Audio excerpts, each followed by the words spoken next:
Lakini kubwa kuliko yote ni kemea tabia mbaya ambayo watu wanaichukua AI, wanaenda kuleta michezo ya ajabu, wanachora mapicha si mazuri kwa ajili ya kufanya bullying kwa rais wetu Samia Suluhu Hassan.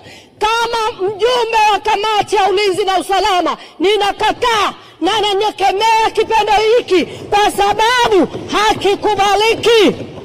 Kama viongozi kwenye taifa hili, kwenye Biblia wapo, kwenye msahafu wapo, kwenye Qurani wapo, waheshimiwe. Aheshimiwe rais wetu wa Jamhuri ya Muungano wa Tanzania, sio kumfanyia bullying kwa sababu ni mwanamke, eti kwa sababu kawaje. No, ninakataa kitendo hiki kwa sababu si afya kwa taifa letu. Rais wetu yupo eti kwenye mitandao, mara kachorwa katuni hii, mara katuni hile. Nakemea, washindwe na walegee. Bima Pub, urahisi wa maisha.